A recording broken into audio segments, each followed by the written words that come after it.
मैं ऋषि शर्मा। आज हम कक्षा 8 रुचिरा भाग 3 का पहले पाठ का अनुवाद कार्य करेंगे।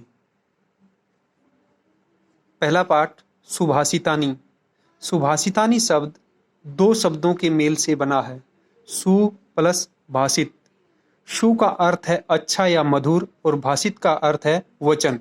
इस प्रकार सुभाषितानी शब्द का अर्थ है अच्छे वचन या मधुर वचन। इसका पहला श्लोक है, गुणा गुणगेषु गुणा भवन्ति ते निर्गुणं प्राप्य भवन्ति दोषाः सुस्वादु तोयः प्रभवन्ति नद्ये समुद्रम आसाद्य भवन्ति अपेया। इसका हिंदी अनुवाद है, गुणा गुण, गुणगेषु गुणवानों में, गुणा गुण भवन्ति होते हैं, गुण गुणवानों में गुण होते हैं, अर्थात गुण गुणवान व्यक्तियों में गुण रूप में होते हैं। ते निर्गुणम प्राप्य भवन्ति दोषा। ते मैंने वे गुण, निर्गुणम मैंने निर्गुण में, प्राप्य मैंने पहुंचकर, भवन्ति मैंने होते हैं, दोषा मैंने दोष। वे गुण निर्गुणों में पहुंचकर या निर्गुण व्यक्ति में पहुंचकर दोष रूप में होते हैं। सु मैंने अच्छा, स्वादु मैंने स्वादिष्ट, तोया मैंने जल, नद्य मैंने नदियां, प्रभवंती मैंने बहती हैं। नदियों में स्वादिष्ट मीठा जल बहता है, लेकिन समुद्रम आसाद्य, समुद्र में पहुंचकर, भवंती अपेया, भवंती होते हैं, अपेया पीने योग्य, लेकिन समुद्र में पहुंचने पर उनका जल पीने योग्य नहीं रहता, अर्थात खारा हो जाता है। भाव यह है कि गुणों के महत्व को गुणवान व्यक्ति ही समझता है, निर्गुण नहीं। इस दूसरा श्लोक है, साहित्य संगीत कला विहीन साक्षात पशु पुच्छ विषाणहीन तृणम न खादन अपि जीव माने तदभाग देयम परमम पशूनाम। इसका हिंदी अनुवाद है, साहित्य साहित्य, संगीत संगीत, कला और कला से, विहीन रहित, साहित्य संगीत और कला से रहित, साक्षात साक्षात रूप में, पशु पशु है, पूछ पूछ, विषाण सींग, हीन रहित। साहित्य संगीत और कला से रहित मनुष्य पूंछ और सींगों से रहित साक्षात रूप में पशु है। तृणम घास, न खादनपि न खाते हुए भी, जीव माने जीवित रहता है, तत् वह पशुनाम पशुओं का, परमम महान, भागदेयम सौभाग्य है। घास न खाते हुए भी जीवित रहता है, वह पशुओं का महान सौभाग्य है। भाव यह है कि मनुष्य को साहित्य संगीत और कला का ज्ञान अवश्य होना चाहिए। तीसरा श्लोक है, लुब्धस्य नश्यति यशः पिशुनस्य मैत्री नष्टक्रियस्य कुलम कुलम अर्थपरस्य धर्मे विद्याफलं वैष्णीने कृपणस्य सौख्यम राज्यम परमत् सचिवस्य नराधिपस्य। इसका हिंदी अनुवाद है, लुब्धस्य मैंने लोभी व्यक्ति का, यश मैंने यश, पिशुनस्य मैंने चुगलखोर की, मैत्री मैंने मित्रता, नष्ट क्रियस्य निकम्मे का, कुलम कुल, अर्थपरस्य स्वार्थी का, धर्म मैंने धर्म, विद्या फलम वैष्णीन मैंने बुरी आदत वाले का, विद्या फलम मैंने विद्या का फल, कृपणस्य मैंने कंजूस का, सुखम मैंने सुख,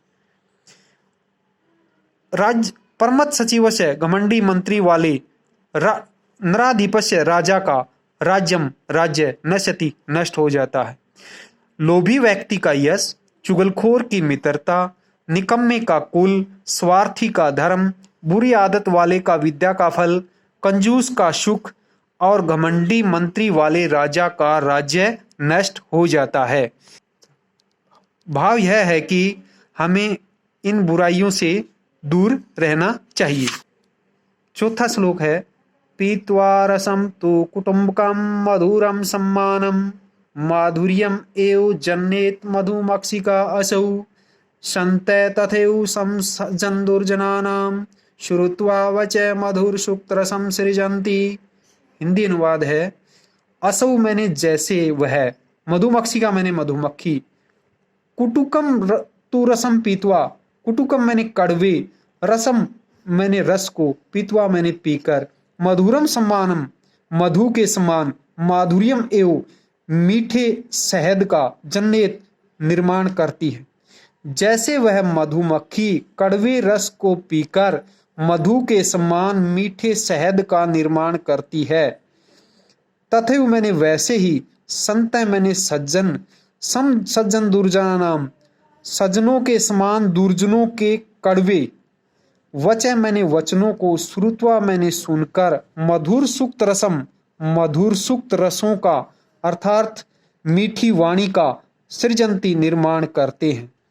जैसे वह मधुमक्खी कड़वे रस को पीकर मधु के समान मीठे शहद का निर्माण करती है, वैसे ही सज्जन लोग सज्जनों के समान दुर्जनों के कड़वे वचन सुनकर मीठी वाणी का निर्माण करते हैं। भाव यह है कि सज्जन व्यक्ति हमेशा परोपकारी होता है। 5वां श्लोक है, विहाय पुरुषम यो हि देवम अवलंबते प्रासाद सिंहवत् तस्य मूर्धिने तिष्ठन्ति वायसा। पुरुषम मैंने मेहनत को, विहाय मैंने छोड़कर, यो मैंने जो, देवम मैंने भाग्य का, अवलंबते मैंने सहारा लेते हैं। मेहनत या परिश्रम को छोड़कर जो लोग भाग्य का सहारा लेते हैं, प्रासाद मैंने महल में बैठे हुए, सिंहवत मैंने शेर की तरह, तस्य मैंने उनके, मूर्धिना मैंने सिर पर, वायसा मैंने कौवे, तिष्ठन्ति मैंने बैठते हैं। महल में बैठे हुए शेर की तरह उनके सिर पर कौवे बैठते हैं। भाव यह है कि परिश्रम के बिना कुछ भी संभव नहीं है। 6वां श्लोक है, पुष्प पत्र फल छाया मूल वल्कल दारु भी धन्या मही रुहा येसाम विमुखम यान्ति न आर्थिने। हिंदी अनुवाद है, येसाम मैंने जो, पुष्पम मैंने फूल, पत्र मैंने पत्ते, फल फल, छाया छाया, मूल जड़, वल्कल वृक्षों की छाल, दारू भी लकड़ियों के द्वारा, न अर्थिना मैंने याचकों को, विमुखम मैंने विमुख, यान्ति मैंने नहीं होने देते। जो वृक्ष अपने फूल, पत्ते, फल, छाया, जड़, वृक्षों की छाल और लकड़ियां देकर याचकों को विमुख नहीं होने देते, वे मरी रुहा, वे वृक्ष इस धरती पर, धन्य माने धन्य है, वे वृक्ष इस धरती पर क्या हैं? धन्य हैं। भाव यह है कि वृक्ष हमेशा सबका परोपकार ही करते हैं। 7वां श्लोक है, चिंतनिया ही विपदाम आदाद एव प्रतिक्रिया नैकूप खननम युक्तम प्रदीप्ते वहिन्ना गृहे। विपदाम मैंने विपत्ति का, आदाद एव आरंभ में ही, प्रतिक्रिया उपाय, चिंतन या सोच लेना चाहिए। मनुष्य को विपत्ति का आरंभ में ही उपाय सोच लेना चाहिए।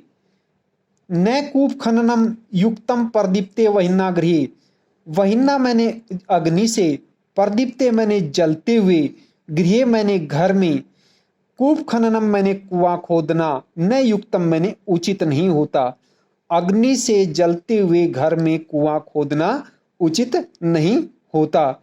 भाव यह है कि हमें जैसे अग्नि से जलते हुए घर में कुआं खोदना व्यर्थ होता है, वैसे ही विपत्ति से पहले ही, विपत्ति आने पर उसका उपाय सोचना व्यर्थ होता है।